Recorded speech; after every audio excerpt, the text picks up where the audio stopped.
स्त्री पति से पहले करना चाहती है और कौन सी चीज औरत अपने पति को मरते दम तक नहीं देती। फिर चाहे औरत को कितना भी खुश कर लो, वो अपनी यह एक पीछे की चीज किसी भी मर्द को नहीं देती। दर्शक बंधुओं, आज की ये रहस्यमय कहानी आपको बहुत कुछ सिखाने वाली है। इस कहानी से पता चलेगा कि स्त्री कौन सी चीज अपने पति को नहीं देती है और कौन सा काम वो पति से पहले करना चाहती है। दर्शक बंधुओं, वैसे देखा जाए तो विवाह होने के बाद एक स्त्री पूर्ण रूप से पति को समर्पित हो जाती है। स्त्री की हर चीज पर पुरुष का अधिकार होता है और पुरुष की भी हर चीज पर स्त्री का अधिकार होता है।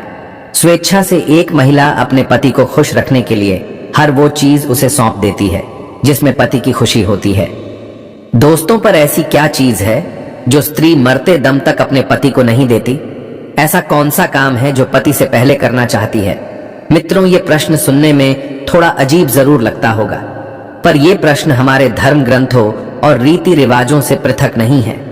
इसलिए इसका उत्तर लगभग सभी जानते होंगे कि कौन सी चीज है जो पुरुष जीते जी अपनी पत्नी को दे सकता है, पर स्त्री जीते जी अपने पति को नहीं दे सकती। तो आइए सुनते हैं इस कहानी के माध्यम से। दोस्तों, सबसे पहले सच्चे दिल से कमेंट बॉक्स में लिख दें, हर हर महादेव, और भगवान शिव के लिए एक लाइक जरूर करें। भगवान को लाइक करने में कंजूसी ना करें। मित्रों, बात कुछ पुरानी है। एक बार कैलाश पर भगवान शिव और माता पार्वती चौसर का खेल खेल रहे थे। खेल ही खेल में उनके बीच वार्तालाप हो रहा था। माता पार्वती ने सोचा कि क्यों ना भोलेनाथ से कुछ ज्ञान भी अर्जित कर लिया जाए। यही सोचकर माता पार्वती ने उनसे बीच बीच में प्रश्न करती जाती थी, जिनका जवाब भगवान महादेव बड़े ही सुंदर ढंग से देते थे। प्रश्न करते करते माता पार्वती ने एक ऐसा प्रश्न पूछ लिया जो बड़ा ही रहस्यपूर्ण था। माता पार्वती ने पूछा, हे देवाधिदेव, मुझे ये बताइए, एक स्त्री और पुरुष का रिश्ता प्रेम, विश्वास, त्याग और समर्पण से बनता है। यदि इनमें किसी चीज का अभाव रहता है तो रिश्ते की नींव कमजोर पड़ जाती है। कई बार तो इनके अभाव के चलते रिश्ता टूट भी जाता है। कहते हैं इसमें कपट के लिए कोई स्थान नहीं है। अगर स्त्री पुरुष के बीच कपट आ जाता है तो रिश्ता टूटने की कगार पर पहुंच जाता है। और जहां प्रेम होता है, विश्वास होता है, वहीं गृहस्थ जीवन खुशहाल होता है। और जहां झूठ और कपट का लेस मात्र भी अंश होता है, वहां गृहस्थ जीवन कलह और कलेशों से भरा रहता है। वहां पति और पत्नी के रिश्तों में कोई मजबूती नहीं रहती। इसलिए मैं ये जानना चाहती हूं कि स्त्री कौन सी चीज अपने पति को मरते दम तक नहीं देती और कौन सा काम वो पति से पहले करना चाहती है, जबकि हर काम में स्त्री अपने पति को ही आगे रखती है। फिर ऐसा कौन सा काम है जो वो पति से भी पहले करना चाहती है? दर्शक बंधुओं, माता पार्वती के दोनों प्रश्नों को सुनकर भगवान शिव मुस्कुराते हुए बोले, हे देवी, जिन प्रश्नों के उत्तर तुम जानना चाहती हो उनके जवाब मैं तुम्हें एक कहानी के माध्यम से सुनाता हूं। ध्यान से सुनो। धरती लोक पर एक बड़ा ही सुंदर नगर था। उसी नगर के राजा के बेटे का विवाह होने वाला था। राजा के महलों को, नगर की गलियों को फूलों से, रंगों से सजाया जा रहा था। उधर राजकुमार का विवाह जिस कन्या से होने वाला था वो बहुत ही रूपवान थी। राजकुमार अपनी कक्ष में पड़ा हुआ राजकुमारी के बारे में सोच रहा था। सोचते सोचते अचानक से उसके मन में राजकुमारी से मिलने की इच्छा जागृत हो उठी। वो उसी क्षण राजकुमारी के पास जाना चाहता था। उसने एक योजना बनाई और सबसे छुपते छुपाते महल से निकल चला। अस्तबल से एक घोड़ा लिया और घोड़े पर सवार होकर राजकुमारी से मिलने के लिए चल दिया। चलते चलते जब वो एक जंगल के रास्ते से गुजरा तो वहां उसे बहुत जोर की प्यास लगने लगी। अब तो राजकुमार पानी की तलाश में इधर उधर भटकने लगा। कहीं कोई जलाशय दिखाई नहीं दे रहा था। यदि कहीं कोई नदी या तालाब मिल भी जाता तो उसमें पानी नजर नहीं आता। इस प्रकार प्यास से व्याकुल होकर राजकुमार एक झोपड़ी के पास पहुंचा। वहीं पास में ही एक कुआं दिखाई पड़ा। कुआं को देखकर उसे कुछ उम्मीद जागी, शायद इस कुएं में पानी हो। राजकुमार ने कुएं में झांक कर देखा तो सचमुच कुएं में पानी भरा था। पानी को देखकर उसकी प्यास और भी तीव्र हो उठी। अब तो उसने बिना देर किए कुएं से जल निकाला और पानी पीने लगा। जब उसने पेट भर के जल पी लिया तभी क्या देखता है कि उस झोपड़ी से एक बुढ़िया निकल कर आती है। वो बुढ़िया उस राजकुमार को कहने लगी, हे मुसाफिर, कहीं तुमने इस कुएं का जल तो नहीं पी लिया? यदि तुमने इस कुएं का जल पिया है तब तो तुमने बहुत बड़ी भूल कर दी है। ये कुआं एक ऋषि के द्वारा श्रापित है। इस कुएं का जल पीने वाला मनुष्य नरभक्षी बन जाता है। आज से तुम भी हर रोज रात होते ही नरभक्षी बन जाओगे। उस समय तुम्हारे पास जो मनुष्य आएगा तुम उसका भक्षण कर लोगे। उस समय तुम ये नहीं सोचोगे कि ये मेरी माता है, ये मेरे पिता है, ये मेरी पत्नी है, ये मेरे भाई हैं या ये मेरी बहन है। उस समय तुम्हारे निकट दिखाई देने वाला मनुष्य या पशु सिर्फ तुम्हारा भोजन होगा।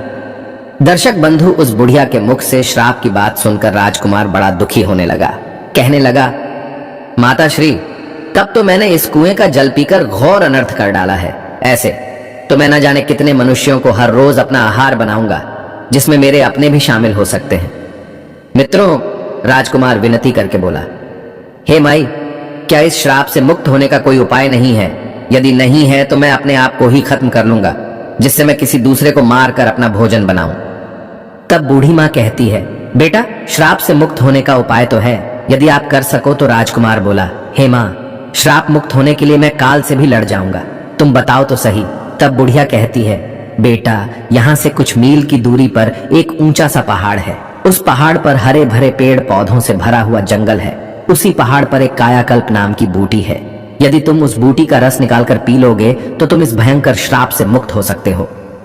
लेकिन इतना ध्यान रखना, रात होने पर तुम किसी एकांत स्थान पर जाकर छुप जाना। यदि आप कहीं मनुष्यों की बस्ती में ठहर गए तो न जाने कितने निर्दोष मनुष्य तुम्हारा आहार बन जाएंगे। मित्रों, राजकुमार ने कहा, ठीक है, मैं इस बात को भली भांति ध्यान रखूंगा। इतना कहकर राजकुमार उस कायाकल्प औषधि को ढूंढने के लिए चल दिया। इधर माता पार्वती और भगवान शिव इस दृश्य को देख रहे थे।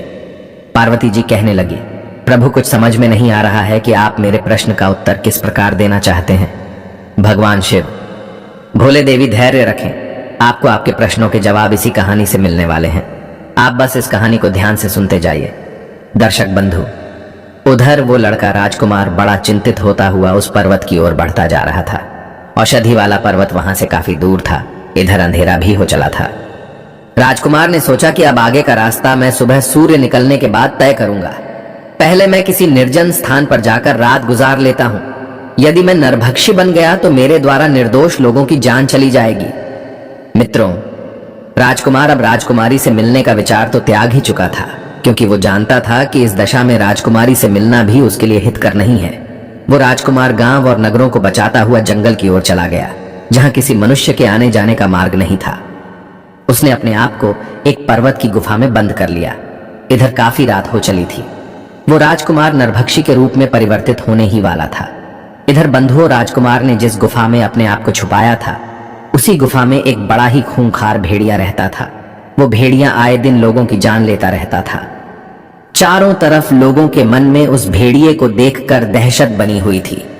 इधर क्या हुआ, जब वो राजकुमार गुफा के अंदर पहुंचा तो उसे एक खूंखार भेड़िया गुफा के अंदर बैठा मिला। उस भेड़िए ने राजकुमार को देखा तो मन में बड़ा खुश हुआ कि आज तो घर बैठे ही भोजन चलकर आ गया। भेड़िया गुर्राता हुआ उस राजकुमार की ओर झपटता है। वो उसे खाने ही वाला था कि इतने में राजकुमार पर उस श्राप का असर होने लगा। पल भर में ही वो मनुष्य से नरभक्षी पिशाच के रूप में बदल गया। भेड़िए ने देखा कि ये तो कोई मुझसे भी अधिक खूंखार जानवर है। वो एकदम से डर गया और अपने आप को छुपाने के लिए जगह ढूंढने लगा। नरभक्षी राजकुमार भी भेड़िया को देखकर उसके ऊपर टूट पड़ा और थोड़ी ही देर में वो भेड़िए को मारकर खा जाता है। दर्शक बंधुओं, इस प्रकार राजकुमार ने नरभक्षी के रूप में रात उस गुफा में बिताई और सुबह होते ही वो अपने रूप में आ गया। राजकुमार गुफा से निकलकर आगे की राह तय करने लगा। तभी कुछ गांव के लोगों ने देखा कि ये नवयुवक तो उस दिशा से आ रहा है जिधर वो आदमखोर भेड़िया रहता है। लोगों को उसे जीवित देखकर बड़ा आश्चर्य हुआ। सब लोग पूछने लगे, अरे भैया, तुम कौन हो और इधर कहां से आ रहे हो? इधर तो एक बड़ा ही खूंखार भेड़िया रहता है जो लोगों को मारकर खा जाता है। तुम भला जीवित कैसे बचाए?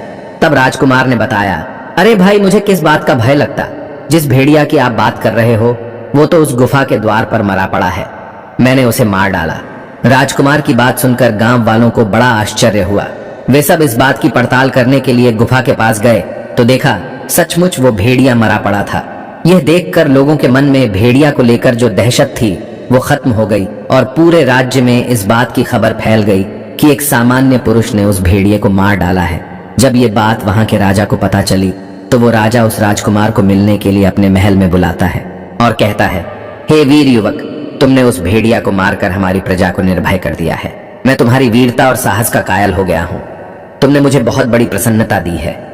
इस खुशी में मैं तुम्हें एक उड़न खटोला